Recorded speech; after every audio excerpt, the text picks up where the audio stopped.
Good evening all of you. स्वागत है आप सभी का सिरेमिक अकेडमी के यूट्यूब प्लेटफॉर्म पे। विश्व में एट प्रेजेंट एक वॉर चल रही है, ट्रम्प ड्रिवन ट्रेड वॉर, जो कि इंडिया तक पहुंच चुकी है। जैसा कि आप सबको पता होगा, 31 जुलाई के आसपास ट्रम्प ने कहा था कि इंडिया से जो प्रोडक्ट यूएसए आने वाले हैं, यानी कि इंडिया से जो प्रोडक्ट वो इंपोर्ट करता है उस पर 25% टैरिफ वो इम्पोज करने वाला है, जो कि 1 अगस्त को लागू हो गए थे। लेकिन क्या ट्रम्प यहाँ पे रुकने वाले थे? उन्होंने उन्होंने कहा था अभी थोड़े दिन पहले, एक और वार्निंग दी थी कि इंडिया अगर रशिया से ऑयल डील करता है, यानी कि ऑयल परचेस करता है, उसकी प्रोसेसिंग करता है, उसको सेल करता है, इस तरह की कुछ भी काम करता है, रशियन ऑयल इंपोर्ट करता है अपने यहाँ पे, तो इंडिया पे और एक पेनल्टी लगाई जाएगी। यानी कि उसको ट्रम्प ने कहा था सेकेंडरी पेनल्टी टैरिफ लगाया जाएगा इंडिया पे, और वो बहुत ज़्यादा अमाउंट में हो सकता है, ऐसा उन्होंने कहा था। और जैसा कि उन्होंने कहा था वो आज उन्होंने पूरा कर दिया है। लगभग आज की तारीख 6 अगस्त 7-8 बजे करीब शाम को ट्रम्प ने एक एग्जीक्यूटिव ऑर्डर साइन किया है, और उसमें 25% एक्स्ट्रा टैरिफ लगाया है इंडिया पर। 25% जो पहले था वो तो था ही सही, लेकिन 25% एज ए पेनल्टी, क्योंकि रशिया का ऑयल आप परचेस कर रहे हो, इसके लिए आपने, मतलब कि ट्रम्प ने 25% टैरिफ और इम्पोज कर दिया है। यानी कि कुल मिला के इंडिया पर ट्रम्प ने 50% टैरिफ इम्पोज कर दिया है। तो आज के एडिटोरियल में भी ये चीज़ कवर की गई थी कि 25% टैरिफ जो इम्पोज किया है, मॉर्निंग में एडिटोरियल आया था 25% टैरिफ के इम्पोजिशन पे इम्पैक्ट की बात हो रही थी, लेकिन अभी शाम तक लगभग 50% टैरिफ इम्पोज कर दिया गया है। काम की बात यह है कि 25% जो टैरिफ है वो तो इम्प्लीमेंट हो गया है, लेकिन ये जो पेनल्टी वाला 25% टैरिफ है ये 21 डेज बाद से इम्प्लीमेंट होगा। तो आज के एडिटोरियल में हम समझेंगे कि क्या इम्पैक्ट है इसके इंडिया पर, क्या इम्पैक्ट है यूएसए पे, क्या वो फ़ायदे में ही रहेगा इतने ज़्यादा टैरिफ लगा के, या कुछ नुकसान भी हो सकता है उसको। पूरे विश्व में इस ट्रेड वॉर का क्या इम्पैक्ट है ये देखेंगे, और इंडिया का क्या स्टैंड है। इतने बड़ी टैरिफ रेट जो हम पे इम्पोज की है, इंडिया में क्या रिस्पॉन्स दिया है, और उस टैरिफ के इम्पैक्ट को कम करने के लिए इंडिया क्या मेजरमेंट्स, यानी कि क्या सोल्यूशन लेके आया है, ये पूरा अपन इन शॉर्ट समझेंगे। सबसे पहले तो ये समझते हैं कि क्या कहा है, क्या स्टैंड है इतने बड़े टैरिफ पे हमारा। तो हमारे जो ऑफिशियल्स हैं उन्होंने ये कहा है कि India sovereignty is non negotiable, यानी कि आप हमारी संप्रभु, हम एक संप्रभु देश हैं, आपको पता है हर तरीके से, तो आप हमारी संप्रभुता के साथ हम नेगोशिएट नहीं कर सकते। कोई भी आप आके हम पे टैरिफ लगाएंगे तो इस वजह से हम अपनी फॉरेन पॉलिसी या ट्रेड पॉलिसी को चेंज कर देंगे, ऐसा नहीं होता। हमारी फॉरेन पॉलिसी ड्रिवन होती है हमारे नेशनल इंटरेस्ट से, यानी कि जहाँ पे हमारा नेशनल इंटरेस्ट कंजर्व होता है उसी तरीके से उन्हीं देशों से हम ट्रेड करने वाले हैं, उन्हीं शर्तों पर ट्रेड करने वाले हैं, आपकी शर्तों पर नहीं। और क्या कहा है, जैसा कि आपको पता होगा, यूएसए के साथ साथ ना यूरोपियन यूनियन यानी कि ईयू ने भी कुछ सैंक्शंस लगाए थे हम पे, क्योंकि हम रशिया की पार्टनरशिप में एक कंपनी थी, उस कंपनी का नाम मुझे याद नहीं आ रहा है, वोदिनार रिफाइनरी, इंडियाज़ वोदिनार रिफाइनरी, रशिया और इंडिया की पार्टनरशिप में थी। इस पर सैंक्शंस लगाए थे यूरोपियन यूनियन ने, क्योंकि रशियन ऑयल इंपोर्ट कर रहे हैं और उसी को प्रोसेस करके उसी को सेल कर रहे हैं। तो इस वजह से यूएसए और ईयू ने हम पे सेक्शंस लगाए, टैरिफ लगाए। उस पर भी ये बोला कि यूएसए और ईयू नहीं होते हैं ये डिसाइड करने वाले कि हम किसके साथ हमारे ट्रेड रिलेशंस अच्छे बनाएंगे, या किसके साथ हम ट्रेड करेंगे, किससे ऑयल परचेस करेंगे, किसके साथ डील करेंगे। आप दोनों ये डिसाइड नहीं करेंगे और कोई भी मैनिपुलेट नहीं कर पाएगा इस चीज़ को। हमारे नेशनल इंटरेस्ट है रशिया से ऑयल परचेस करने में, तो रशिया से ही ऑयल परचेस किए जाएंगे, यही हमने डिसाइड किया था। और ये जवाब दिया है कि आप जो हम पे सेक्शंस लगाने की बात कर रहे हैं, जो यूरोपियन यूनियन और अमेरिका जो इतना टैरिफ लगा के बैठा है, आप खुद भी तो रशिया से ऑयल परचेस करते हैं। ऑयल नहीं परचेस करते तो एलएनजी, लिक्विफाइड नेचुरल गैस, और कुछ न्यूक्लियर, यहाँ पे न्यूक्लियर फ्यूल रिक्वायरमेंट्स अपनी पूरी करते हैं, वहाँ से ख़रीदते हैं। क्रिटिकल मिनरल्स आप रशिया से ख़रीदते हैं, लेकिन आप उस चीज़ को नहीं देखते और हम पे सैंक्शंस लगाते हैं, ये कहते हुए कि रशिया एक वॉर मशीन है, यूक्रेन में बहुत मास किलिंग कर रहा है, बहुत बड़े लेवल पे वहाँ पे नुकसान पहुँचा रहा है, इसलिए रशिया एक वॉर मशीन है और इसके साथ कोई भी देश क्या बोलते हैं, डील नहीं करेगा, ट्रेड नहीं करेगा। और इंडिया को ये बोल दिया गया कि आप उस वॉर मशीन की फ्यूलिंग कर रहे हैं, आप ईंधन का काम कर रहे हैं रशिया से ऑयल परचेस करके, क्योंकि रशिया से आप ऑयल परचेस करोगे तो उसके पास पैसा जाएगा और उस पैसे को वो अपनी सैन्य शक्ति को मजबूत करने में यूज़ कर रहा है। तो ट्रम्प जी का ये कहते हुए ट्रम्प ने 50% का टैरिफ हम पे इम्पोज कर दिया है। अभी आगे समझते हैं कि क्या इम्पैक्ट पड़ेगा इसका हमारे ऊपर। लेकिन क्या इम्पैक्ट पड़ेगा उसको समझने के लिए हमें ये तो पता होना चाहिए कि किस तरह के प्रोडक्ट है जो हमारे यहाँ से, ये पहले समझना पड़ेगा कि कौन से प्रोडक्ट्स हम इंपोर्ट कर रहे हैं, तब हमें ये समझ में आएगा कि क्या इम्पैक्ट यूएस टैरिफ का इंडिया पे पड़ रहा है। तो इस चीज़ को समझते हैं पहले। बैकग्राउंड कोई नहीं, यही रहने देते हैं। इम्पैक्ट देख रहे हैं इंडिया पे क्या इम्पैक्ट है और यूएस पे क्या इम्पैक्ट है। तो पहले अपन इंडिया पे देख लेते हैं क्या इम्पैक्ट पड़ने वाला है इस 50% टैरिफ का इंडिया पे। सबसे पहले तो एक्सपोर्ट्स हमारे रिड्यूस हो जाएंगे, एक्सपोर्ट में रिडक्शन आएगा। भारत जो यूएसए के साथ ट्रेड करते हैं तो सबसे ज़्यादा ट्रेड सरप्लस में जिसके साथ हम रहते हैं, हम यूएस के साथ रहते हैं, हम बहुत ज़्यादा एक्सपोर्ट वहाँ पे करते हैं प्रोडक्ट्स को। अभी क्या हुआ है, 50% टैरिफ लगने से हमारे एक्सपोर्ट रिड्यूस होंगे। थोड़ा सा चेक किया है डेटा वाइज तो $10 बिलियन का, कल तक जो चेक किया था उसका डेटा है, $10 बिलियन तक का हमारा एक्सपोर्ट रिड्यूस हो जाएगा। अभी देखना पड़ेगा कि क्या क्या प्रोडक्ट्स हैं जो हम एक्सपोर्ट करते हैं यूएसए से। सबसे पहले तो हम एक्सपोर्ट नहीं, यूएसए को एक्सपोर्ट करते हैं। टेक्सटाइल प्रोडक्ट है, वस्त्र उद्योग, हमारा वस्त्र जो है वो बहुत ज़्यादा मात्रा में यहाँ से बनके यूएसए जाते हैं। लगभग 40% जितना हम टेक्सटाइल एक्सपोर्ट करते हैं बाकी देशों में, उसका 40% जो है वो यूएसए को जाता है। तो यहाँ पे थोड़ा सा इम्पैक्ट पड़ने वाला है। फार्मास्यूटिकल इंग्रेडिएंट्स यानी कि जेनेरिक मेडिसिन जो है यूएसए में जाती है भारत से, नॉन पेटेंट, वो बहुत ज़्यादा मात्रा में जाती है वहाँ पे, क्योंकि यूएसए में आपको पता होगा बहुत ज़्यादा मेडिकल केयर जो है वो बहुत ज़्यादा कॉस्टली है, महंगा है। तो इसलिए वहाँ यहाँ की सस्ती दवाएँ जो है वो वहाँ पे जाती है। फार्मास्यूटिकल्स पे फ़र्क नहीं पड़ने वाला है, वैसे तो 0% इंटरेस्ट रेट है, इस पे 50% नहीं लगाया है ट्रम्प जी ने। थोड़े से चला के ट्रम्प जी, मेडिसिन वहाँ पे महंगी होगी तो दिक्कत हो जाएगी, तो इसलिए इस पे टैरिफ नहीं लगाया फिलहाल। फार्मास्यूटिकल इंग्रेडिएंट्स जो जेनेरिक मेडिसिन जाती है अमेरिका, उस पर फ़र्क कम पड़ने वाला है। और स्पाइसेस बहुत ज़्यादा मात्रा में यहाँ से जाती है, स्पाइसेस इम्पोर्ट करता है यूएसए इंडिया से, स्पाइसेस पे फ़र्क पड़ेगा यहाँ पे। और स्मार्टफोन्स यहाँ से बन के जाते हैं हमारे, जो है सबसे ज़्यादा आईफोन इंडिया से अगर बाहर जा रहे हैं तो यूएसए सबसे ज़्यादा जाते हैं। डेटा से देखें, 2025 का पूरा डेटा अभी तक आया नहीं, लेकिन सेकंड तिमाही में देखें तो भारत यूएसए में सबसे ज़्यादा जहाँ से आईफोन बन के आए हैं वो भारत है। मतलब भारत से सबसे ज़्यादा आईफोन एक्सपोर्ट्स किए गए हैं। आप ये सोच रहे होंगे कि आईफोन तो यूएसए की कंपनी है, एप्पल, वो बनाती है, तो फिर ये अमेरिका में कैसे मतलब एक्सपोर्ट कर रहे हैं वहाँ से इंडिया से बना के। तो एप्पल जो है वो कंपनी है तो रजिस्टर अमेरिका में ही, बट कुछ कंपनी से डील करके रखती है दूसरी कंपनी से कि आप यहाँ से प्रोडक्ट लें, पार्ट्स लें आईफोन के या स्मार्टफोन के, और उसको असेंबल करें और यूएसए में भेजें, क्योंकि वहाँ पे लेबर कॉस्ट बहुत ज़्यादा है, मैन्युफैक्चरिंग कॉस्ट जो है वो ज़्यादा लग जाती है यूएसए में, अगर असेंबल करके यूएसए में बेचेंगे तो इसलिए कुछ कंपनीज है एप्पल ने उनसे, जैसे कि फॉक्सकॉन हो गया, फॉक्सकॉन, विस्ट्रॉन, ये कुछ ताइवान बेस्ड कंपनी है, एप्पल ने उनसे टाई अप कर रखा है। और ये ताइवान बेस्ड जो कंपनी है वो इंडिया में इन्होंने अपना इंफ्रास्ट्रक्चर इस्टेब्लिश करके रखे हैं और यहाँ पे ये पार्ट्स को असेंबल करती है और असेंबल करके यूएसए को जाके एक्सपोर्ट कर देती है।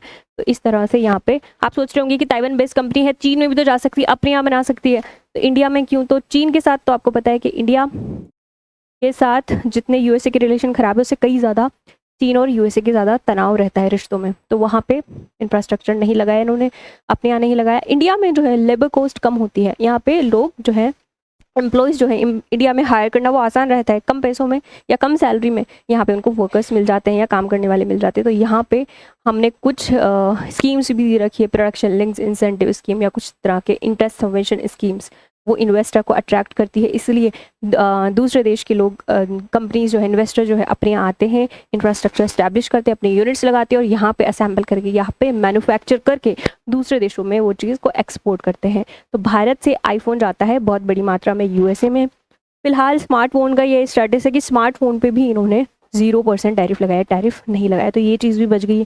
पेट्रोलियम प्रोडक्ट्स पे भी बहुत ज़्यादा टैरिफ नहीं लगाया है। पेट्रोलियम प्रोडक्ट्स जो है उस पे टैरिफ थोड़ा कम ही लगाया है। तो स्पाइसेस पे बहुत ज़्यादा लगाया है, टेक्सटाइल पे बहुत ज़्यादा लगाया है, जेम्स एंड ज्वेलरी पे बहुत ज़्यादा लगाया है, और उसके बाद यहाँ पे लगाया है सी फूड पे लगाया है इन्होंने। सी फूड पे पहले कम था टैरिफ, अभी बहुत ज़्यादा लगा दिया गया है, 50% के लगभग सी फूड पे टैरिफ इन्होंने लगा दिया है। तो ये कुछ प्रोडक्ट्स हैं जो इफ़ेक्ट होने वाले हैं, इनका एक्सपोर्ट जो है वो कम होने वाला है, रिड्यूस होने वाला है, थोड़ी सी चिंता की बात है। और क्या है इंडिया पे इस चीज़ का इम्पैक्ट, ये है कि हमारे जो दूसरे रीजनल कंट्रीज़ हैं, एशियन कंट्रीज़ जो दूसरी अगर देखें, जैसे कि पाकिस्तान देख लो आप, उस पर सिर्फ 19% का ही टैरिफ लगाया है, और इधर चाइना 30% पे ही डील हुई है उनसे, और हमारे यहाँ पहुँच गया 50%। जापान हो गया, जापान पे तो 20% ही टैरिफ लगाया है उन्होंने, सॉरी जापान पे तो उन्होंने लगाया है 15% का टैरिफ, 15%। साउथ कोरिया, इस पे लगाया है 15% का टैरिफ। वियतनाम हो गया, वियतनाम लगभग 20% का टैरिफ यहाँ पे लगाया है। तो इंडिया पे इस क्षेत्र में देखिए सबसे ज़्यादा इंडिया पे ही इन्होंने टैरिफ इम्पोज किया है। तो पाकिस्तान, चाइना, इंडिया, इनका देखें तो मैंने बोला था सी प्रोडक्ट्स जो हैं वो बहुत ज़्यादा अफेक्ट होने वाले हैं। तो सी प्रोडक्ट्स में जापान जो है वो अपनी जगह ले सकता है। यूएसए में जो सी फूड प्रोडक्ट्स जाते हैं वो अभी जापान से ज़्यादा वो इम्पोर्ट करने लगेगा, क्योंकि इस पर टैरिफ कम है। ये चीज़ें जो जहाँ पे टैरिफ कम है जिन देशों से, वहाँ अमेरिका जाएगी तो इंडिया के कंपैरिजन में वो कम मूल्य की होंगी, मतलब कम कीमत की होंगी, तो वहाँ के लोग इन कम कीमत वाली चीज़ों की डिमांड करेंगे। तो यहाँ से रिप्लेस कर सकते हैं इंडिया को ये कुछ कंट्रीज़। स्पाइसेस के लिए वियतनाम हो गया, मलेशिया, इंडोनेशिया, यहाँ पे स्पाइसेस का बहुत ज़्यादा मात्रा में प्रोडक्शन होता है, यहाँ से ले सकते हैं वो। साउथ कोरिया, स्मार्टफोन्स या फिर इंजीनियरिंग गुड्स, इलेक्ट्रॉनिक गुड्स, वो साउथ कोरिया से ले सकते हैं, इंडिया को रिप्लेस कर सकते हैं। तो ये थोड़ा सा नुकसान हो सकता है इंडिया के लिए। रीजनल कंट्रीज से कंपेयर करें तो सबसे ज़्यादा टैरिफ इंडिया पे ही लगाया है, उससे ज़्यादा नहीं, उसके बराबर ब्राज़ील पे भी लगाया था लगभग। अभी देखेंगे बाकी देशों पे और कितना लगाया है। तब तक समझते हैं इधर कि यूएसए पे क्या इम्पैक्ट पड़ रहा है। क्या यूएसए हमेशा बेनिफिट में है इस चीज़ से, या यूएसए को कुछ नुकसान भी है? तो यूएसए पे इम्पैक्ट इस चीज़ का देख लेते हैं। सबसे पहले तो कॉस्ट बढ़ जाना, क्योंकि आप इतना ज़्यादा टैरिफ लगाओगे, बाहर से जो प्रोडक्ट आ रहे हैं या रॉ मटेरियल आ रहे हैं, तो इवन एक्चुअली आपके यहाँ के वो महंगे हो जाएंगे। आपके यहाँ पे आपके डोमेस्टिक वर्कर्स भी या आपकी डोमेस्टिक मैन्युफैक्चरिंग कंपनीज जो हैं वो भी अगर इस चीज़ को बना रही है तो उनको तो रॉ मटेरियल महंगा पड़ रहा है इवन एक्चुअली, और महंगा पड़ रहा है तो उसकी जो एमआरपी है मार्केट में जब वो चीज़ जाएगी तो महंगी जाएगी, मतलब कि उसकी लागत जो है बनाने की वो बढ़ जाएगी, लागत बढ़ जाएगी, तो इससे चीज़ महंगी हो जाएगी। और महंगाई को क्या कहते हैं अपन? इन्फ्लेशन। यहाँ पे इन्फ्लेशन बढ़ता हुआ नजर आएगा। जब किसी चीज़ की कॉस्ट बढ़ जाती है, मतलब कि उस चीज़ को बनाने की लागत बढ़ जाती है, तब वो चीज़ अगर महंगी होती है तो उसको अपन कॉस्ट पुश इन्फ्लेशन बोलते हैं। और कॉस्ट पुश इन्फ्लेशन जब भी आता है, कंपनी को महंगी चीज़ बढ़ रही है तो इवन एक्चुअली वो इसकी जो प्राइस है, ये महंगा हुआ है, वो कस्टमर ही पे करेगा, कस्टमर को ही पास ऑन करेंगे उसकी प्राइस। तो कस्टमर महंगा प्रोडक्ट क्यों खरीदेगा? नहीं खरीदेगा। इससे क्या होगा? डिमांड जो है उस गुड्स की, सर्विसेज की, वो रिड्यूस हो जाएगी। आपके यहाँ पे डिमांड रिड्यूस हो गई तो उसके बाद क्या होगा? स्लो डाउन आ जाएगा इकोनॉमी में। जब भी डिमांड रिड्यूस होती है, स्लो डाउन आ जाता है, तो एक साइकिल है इकोनॉमी का, वो थोड़ा डिस्टर्ब हो जाता है। कैसे? जब भी स्लो डाउन आता है, यहाँ पे डिमांड कम हो जाती है, तो मैन्युफैक्चरिंग जो कंपनियाँ हैं, मैन्युफैक्चरिंग कंपनीज जो है वो अपने यहाँ पे जो प्रोडक्ट हैं वो नहीं बनाएगी, क्योंकि डिमांड ही नहीं, तो क्यों बनाएंगी? क्यों सप्लाई करेंगी उस चीज़ की वो? और नहीं बनाएंगी तो यहाँ पे जो उनके यहाँ पे एम्प्लॉयज़ जो काम कर रहे हैं उनकी जॉब भी खतरे में चली जाएंगी। तो ये जॉब पे सबसे बड़ा इम्पैक्ट हो सकता है। तो ये जॉब जा सकती है वहाँ पे लोगों की, क्योंकि जॉब चली गई, लोगों के हाथ में अब पैसा नहीं है, वो इन्वेस्ट नहीं करेंगे, वो सेविंग नहीं करेंगे, वो डिमांड जनरेट नहीं करेंगे, फिर से सप्लाई नहीं होगी और जॉब्स जाएंगी। तो ये पूरे आसार दिख रहे हैं इकोनॉमिक स्लो डाउन के अमेरिका में। तो इकोनॉमिक यहाँ पे स्लो डाउन आ सकता है, स्लो डाउन आ सकता है। तो ये कुछ इम्पैक्ट पड़ने वाले हैं अमेरिका पे। अगर ध्यान से देखें लॉन्ग टर्म में, आइसोलेशन में जा सकता है। अमेरिका क्या आइसोलेशन, क्योंकि आप इतने ज़्यादा टैरिफ लगा रहे हो देशों पे, तो देश जो है दूसरे बायलैटरल एग्रीमेंट करने लगेंगे, अल्टरनेट ढूंढने लगेंगे। जैसे इंडिया पे टैरिफ लगाए बहुत ज़्यादा, तो हम दूसरे जो ग्लोबल साउथ के जो कंट्रीज़ हैं उनसे बात करेंगे जहाँ पे कम टैरिफ लगे, इंडिया के प्रोडक्ट्स compete कर पाए, वहाँ पे एक्सपोर्टर्स जो है उनको आसान हो प्रोडक्ट भेजना, वहाँ पे हम अल्टरनेट ढूंढने की कोशिश करेंगे। वैसे और दूसरे देश हैं, रशिया है, चाइना है, अल्टरनेट ढूंढने की कोशिश करेगा। तो यहाँ पे आपका आइसोलेशन हो सकता है, आप ग्लोबल सप्लाई चेन से बाहर जा सकते हो, ग्लोबल सप्लाई चेन आपकी डिस्टरप्ट हो सकती है। अभी अपन अंदाज़ा नहीं लगा सकते, ये सिर्फ अनुमान है कि क्या होगा।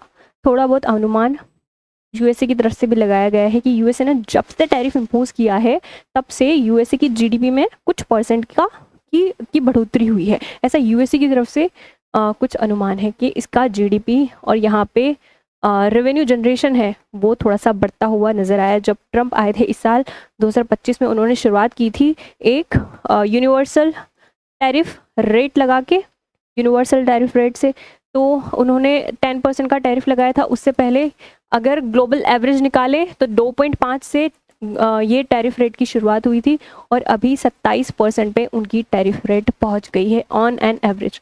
इतना ज़्यादा ये टैरिफ इम्पोज करते नज़र आ रहे हैं, तो ये इम्पैक्ट यूएसए पे पड़ सकता है। अभी हम आगे समझते हैं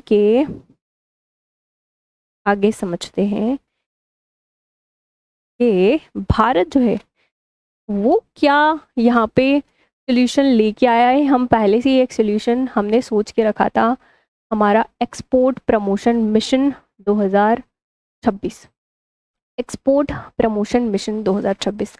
मतलब कि हमारा जब बजट 2025-26 आया था तभी हमने अनाउंस कर दिया था एक्सपोर्ट प्रमोशन मिशन लेके आने वाले हैं। और अभी जब ये 50% टैरिफ अनाउंस हुआ है इंडिया के ऊपर, तो हमने कोशिश की है कि एक्सपोर्ट प्रमोशन मिशन को में कुछ चेंजेस किए जाए और वो 50% टैरिफ का हम मुकाबला कर पाएँ। इस तरह के कुछ उसमें प्रावधान जोड़े जाएँ। इस तरह के प्रावधान यानी कि एक्सपोर्टर्स को, हमारे जो निर्यात करते हैं प्रोडक्ट्स को, हम दूसरे देशों में भेजते हैं, उनको आसानी हो, उनके प्रोडक्ट compete कर पाएँ, इस तरह के कुछ प्रावधान इसमें जोड़े जाएँ। सबसे पहले तो सबसे पहला काम है मार्केट डाइवर्सिफिकेशन पे ध्यान दिया जाएगा। यानी कि हमें ज़रूरत है दूसरे देशों से बात करने की, यूएसए पे हम बहुत ज़्यादा निर्भर ना रहें और दूसरे देशों से हम नेगोशिएट करें और वहाँ पे हमारे प्रोडक्ट्स को सप्लाई करें। मार्केट डाइवर्सिफिकेशन, हमें ज़रूरत है इंडिया ब्रांड को प्रमोट करने की, इंडिया ब्रांड को प्रमोट करने की ज़रूरत है कि हमारे जो प्रोडक्ट्स हैं उनको ग्लोबल रिकॉग्निशन मिले। कैसे कर सकते हैं हम? ऑर्गेनाइज कर सकते हैं, एग्जीबिशन लगा सकते हैं, यहाँ पे हमारी जो एम्बेसीज हैं उनसे बात कर सकते हैं, उनके साथ कोलैबोरेशन कर सकते हैं, दूसरे देशों में ट्रेड फेयर्स लगा सकते हैं। ऐसे करके इंडिया के ब्रांड को प्रमोट करना है जो इंडिया में मैन्युफैक्चर हो रहे हैं उनको, ताकि वहाँ पे डिमांड जनरेट हो और दूसरे देशों में इंडिया के प्रोडक्ट्स की। एक्सपोर्टर्स जो हैं हमारे, उनको क्रेडिट फैसिलिटी देनी है, ईजी क्रेडिट फैसिलिटेशन देना है यहाँ पे, ताकि आसानी से उनको एक्सेस मिले क्रेडिट का। और उन पे जो ये इम्पैक्ट है, ये ऑलरेडी फाइनेंशियल बर्डन आ चुका है, इम्पोर्ट ड्यूटी इतनी इम्पोज कर दी है, तो ये जो बर्डन है फाइनेंशियल बर्डन वो कम हो सके तो क्रेडिट फैसिलिटीज़ हमको देनी पड़ेंगी ताकि उनको क्रेडिट तक एक्सेस बढ़ सके। कुछ स्कीम्स चलानी होंगी, इंटरेस्ट सबवेंशन स्कीम पहले से है, चल रही है, इंटरेस्ट सबवेंशन स्कीम्स यहाँ पे लेके आनी पड़ेगी। तो इस तरह से हमें कुछ काम करना पड़ेगा और यहाँ पे हमें प्रमोट करना पड़ेगा अपने प्रोडक्ट्स को। कुछ डिजिटल इंफ्रास्ट्रक्चर जैसे कि भारत ट्रेड नेट करके एक डिजिटल इंफ्रास्ट्रक्चर हम बनाने जा रहे हैं, इंटीग्रेटेड। सारी जो है एक्सपोर्ट से रिलेटेड सारी एक्टिविटी यहाँ पे स्ट्रीमलाइन होगी। डॉक्यूमेंटेशन कैसे करना है, कैसे अपने प्रोडक्ट्स को प्रमोट करना है, कहाँ पे आपको एक्सेस मिलेगा, कहाँ पे आपको फाइनेंशियल असिस्टेंट मिल सकेगा, वो सारी इन्फॉर्मेशन एक्सपोर्टर्स के लिए एक ही जगह पे अवेलेबल कराना। इस तरह का हम डिजिटल पब्लिक इंफ्रास्ट्रक्चर डेवलप कर रहे हैं, भारत ट्रेड नेट। इसको हमें बढ़ावा देना पड़ेगा और दूसरे देशों में हमारे प्रोडक्ट्स को बढ़ावा देना पड़ेगा। इस स्कीम के तहत भारत ने 2225 करोड़ रुपए समथिंग 2025-26 के लिए, 2025 26 के लिए अनाउंस किए हैं कि इतना पैसा लगाएंगे, आगे जाके इसको और बढ़ाएंगे। 2 फेजेज़ में है, अगला फेज़ जब स्टार्ट होगा तो इसमें अमाउंट बढ़ाया जाएगा। लगभग अनुमान लगाया जा रहा है कि 2000 करोड़ रुपए तक हम इसमें इन्वेस्ट करने वाले हैं, ताकि एक्सपोर्टर्स को हेल्प की जा सके कि उनके प्रोडक्ट्स जो हैं वो इंटरनेशनल मार्केट में कम्पीट कर सकें। इसी के साथ साथ एक्सपोर्ट प्रमोशन काउंसिल है हमारी, एक्सपोर्ट प्रमोशन काउंसिल, ये वर्क करती है, ये सारी फैसिलिटीज़ प्रोवाइड करती है, ग्लोबल सर्टिफिकेशन दिलाने का काम करती है हमारे एक्सपोर्टर्स के प्रोडक्ट्स को, इंडिया के प्रोडक्ट्स को, ताकि इंटरनेशनल मार्केट में जाए, वहाँ के इंटरनेशनल स्टैंडर्ड्स को मीट करे। ताकि इंटरनेशनल स्टैंडर्ड्स मीट कर पाएंगे, उनको फुलफिल कर पाएंगे, तभी तो हमारे जो प्रोडक्ट्स हैं वो ग्लोबल सप्लाई चेन में सर्वाइव कर पाएंगे, उनकी डिमांड जनरेट होगी। तो इस तरीके से सर्टिफिकेशन दिलाना और ये सब कुछ काम किए जाएंगे। तो ये सारा हमने लेके आए थे, बजट 2025-26 में ही अनाउंस कर दिया था। अब इसमें कुछ और प्रावधान जोड़े जाएंगे, इसमें कुछ और चेंजेस किए जाएंगे, ताकि जो ट्रम्प जी ने टैरिफ लगाया है इतना भारी भरकम 50% का, उसको हम कम्पीट कर पाएँ, उस टैरिफ से मुकाबला कर पाएँ हमारे जो एक्सपोर्टर्स हैं वो। बाकी अब देखते हैं कि यूएसए की जो टैरिफ पॉलिसी है, क्या ये हमेशा से यूएसए इतना ज़्यादा टैरिफ लगाता आया है, या फिर लगा रहा है तो क्यों लगा रहा है, मतलब इतना टैरिफ क्या है इसके पीछे का कारण, क्या यूएसए दलील देता है इस चीज़ के पीछे। तो ये चीज़ देखते हैं कि जो टैरिफ पॉलिसी है यूएसए की, ऐसा नहीं है कि वो अभी से इस चीज़ को इम्प्लीमेंट कर रहा है।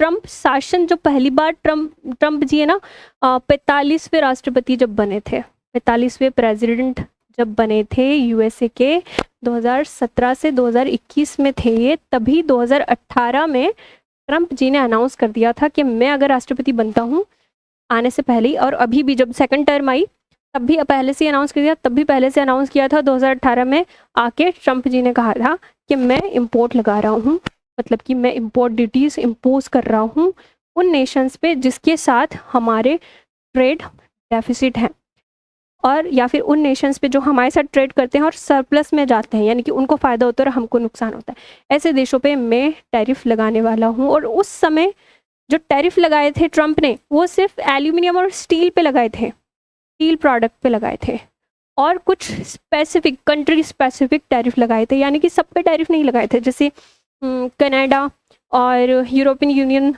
और कुछ ऐसे क्लोज अलाई जो हैं उस समय जो थे अमेरिका पे, उन पे सैंक्शंस लगाए थे, लेकिन उनको कुछ एग्जाम्पशंस भी दिए थे, और थोड़ी देर दिन बाद वो टैरिफ हटा भी दिए थे।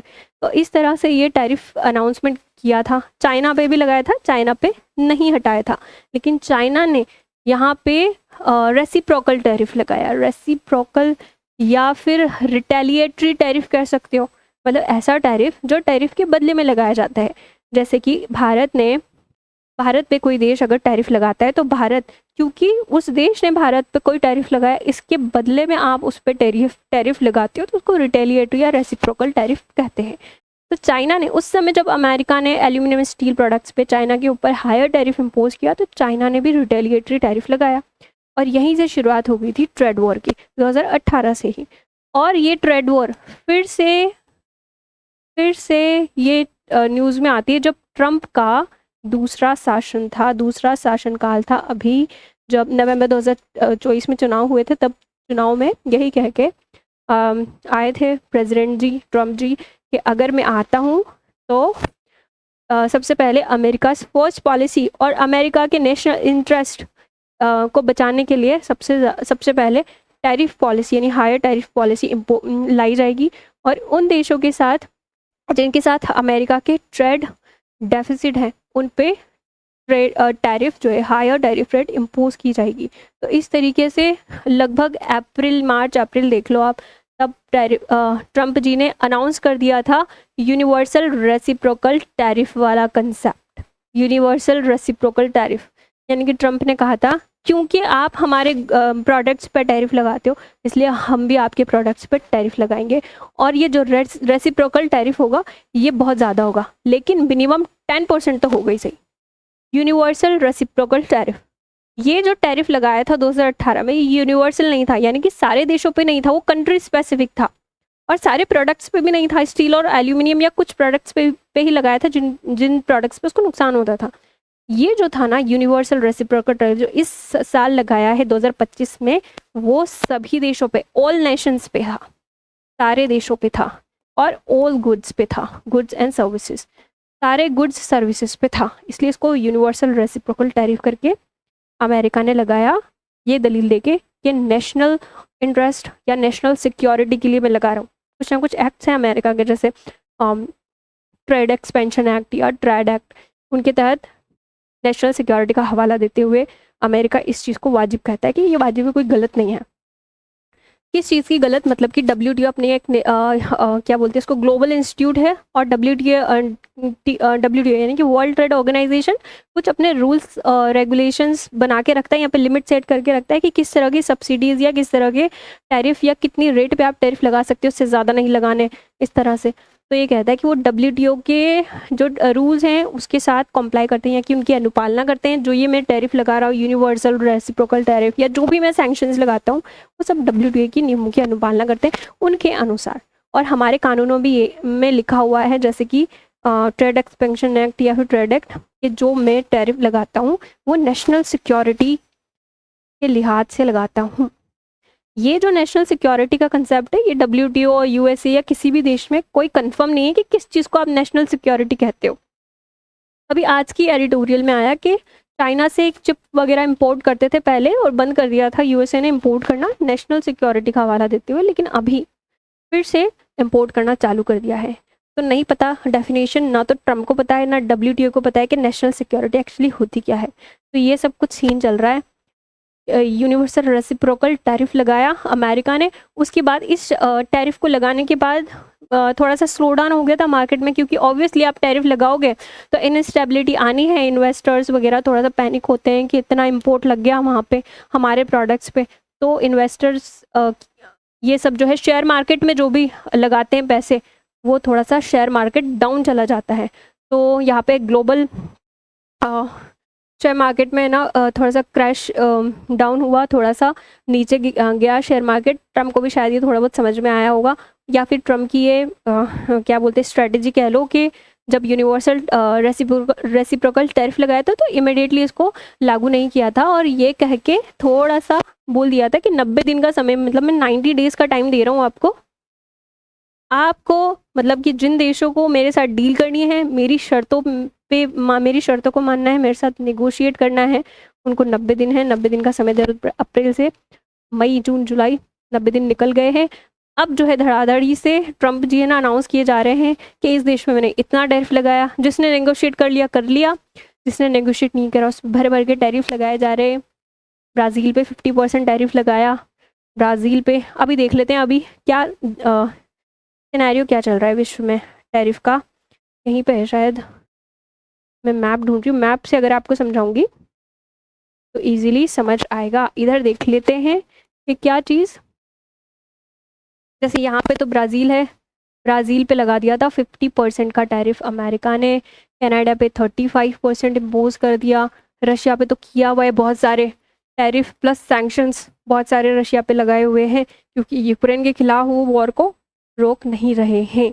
और यहाँ पे इंडिया पे तो आज की तारीख में भाई 50% पेनल्टी के साथ लगा दिया है टैरिफ, और भी बहुत सारा टैरिफ लगाया है। इराक पे लगाया है लगभग एग्जैक्ट मुझे याद नहीं आ रहा, लगभग 35% ही है इराक पे भी अगर लगाया तो ये सब कुछ बहुत ज़्यादा टैरिफ। पाकिस्तान पे 19%, हमसे कम, हमारा कहाँ 50%, पाकिस्तान पे 19% ही लगाया। तो ये सब सोचने वाली बात है। ये सब कुछ चल रहा है। USA जो है, यहाँ पे USA बैठा है, ये कहता है कि रशिया जो है, अभी समझते हैं कि जो टैरिफ वॉर है क्या सिर्फ इकोनॉमिक एस्पेक्ट है इसका, क्या ये रीजनल वॉर जो चल रही है उससे रिलेट करती है, तो बिल्कुल रिलेट करती है। ये एक इकोनॉमिक के साथ साथ आइडियोलॉजिकल वॉर है, ये सिर्फ इकोनॉमिक एस्पेक्ट नहीं रखती है। क्योंकि यहाँ पे आप देख लो, रशिया क्योंकि यूक्रेन के साथ क्यों इतना फ्रस्ट्रेटेड है, ट्रम्प जी की फ्रस्ट्रेशन इतनी ज़्यादा क्यों है, ये जो ट्रम्प है इतने टैरिफ क्यों लगाने पे उतारू है। पहली बात तो रशिया पे इतने सैंक्शंस लगाएं ये कह के कि आप यूक्रेन के साथ युद्ध समाप्त नहीं कर रहे हो। थोड़ा सा परेशान है ट्रम्प जी, क्योंकि यूक्रेन जो है उसको, तो वो सहमत कर पाए सीज फायर के लिए, यहाँ पे सीज फायर यानी कि युद्ध विराम के लिए सहमत कर पाए थे। थोड़े समय पहले, लगभग महीना 2 महीना हो गया, बात हुई थी इन दोनों के बीच में, यूक्रेन और अमेरिका के बीच में, और कुछ डील हुई थी और सीज फायर पे एग्रीमेंट एग्री हो गया था यूक्रेन। लेकिन रशिया को ये एग्री नहीं कर पाए। यहाँ पे रशिया टेम्पररी पोज दिया है रशिया ने, बस क्रीमिया वाले रीजन पे। परमानेंट इसको सीज फायर के लिए रशिया को एग्री नहीं कर पाए, इसलिए थोड़ा सा फ्रस्ट्रेशन है। और दूसरे देशों पे जो कि क्लोज अलाय है या रशिया से ट्रेड कर रहे हैं, इसलिए वो उन देशों पे सैंक्शंस लगा रहे हैं। और इसी वजह से इंडिया पे भी ये थोड़ा सा सैंक्शंस इम्पोज करते हैं। थोड़ा सा नहीं, बहुत ज़्यादा है, लगभग 50% का।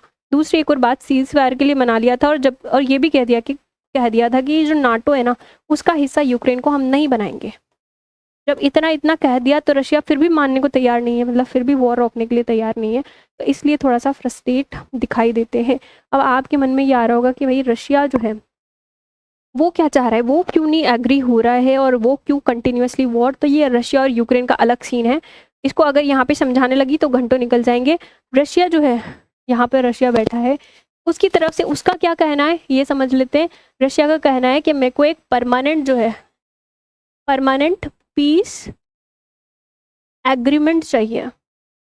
ये टेम्पररी या इमीडिएट इम्पोज से मुझे नहीं लेना देना, मुझे अपनी सिक्योरिटी मैटर करती है। कौन सी सिक्योरिटी? रशिया थोड़ा सा परेशान है, थोड़ा सा चिंतित है नाटो के ईस्टवर्ड एक्सपेंशन को लेके। नाटो आपको पता है NATO, जो यूएसए की नेतृत्व में, ये यूरोपियन नेशन और यूएसए और जो भी कंट्रीज हैं उन पे अगर कोई भी हमला करता है दूसरा देश, तो वो पूरे नाटो कंट्रीज पे हमला माना जाएगा। और इस तरह से यूक्रेन जो इच्छा जता रहा था थोड़े साल पहले कि उसको नाटो में शामिल होना है, तो रशिया को सिक्योरिटी कंसर्न हुआ कि ये जो नाटो है, ये इसकी बॉर्डर तो मुझसे लग जाएगी अगर रशिया इसमें शामिल हो गया तो।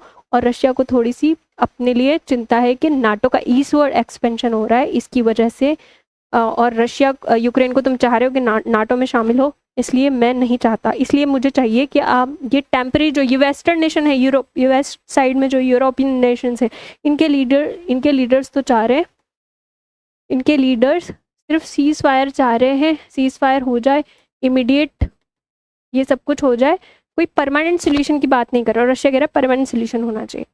और यूएसए से थोड़ा सा सहमत नहीं हो पाता है, इसलिए भी क्योंकि ईरान जो है क्लोज अलाई है रशिया का, और ईरान के ऊपर इजराइल ने भी अटैक किया थोड़े समय पहले, और उसी बीच अमेरिका भी बीच में कूद पड़ा था B2B बॉम्बर अटैक से।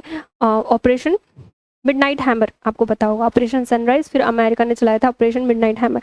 तो इन सब की वजह से रशिया जो है वो यूएसए के साथ सहमति नहीं बना पा रहा है। रशिया अपनी अलग जो है नेशनल सिक्योरिटी को लेकर कंसर्न है, और इधर इंडिया जो है बता दिया एडिटोरियल में कि हम तो फुल्ली सॉवरेन देश हैं, आप लोग नहीं डिसाइड कर सकते, या आप लोग कोई नहीं होते हो ये डिसाइड करने वाले कि हम लोग किसके साथ ट्रेड करेंगे, किसके साथ नहीं। हमारे लिए नेशनल इंटरेस्ट जो है वो ही सर्वोपरि हैं। तो इस तरह से आई होप मैं आपको समझा पाई, ये सब कुछ सीन चल रहा है। और सिरेमिक एकेडमी के साथ बने रहने के लिए आपका धन्यवाद। मिलते हैं अगले एडिटोरियल में एक और इम्पॉर्टेंट टॉपिक के साथ।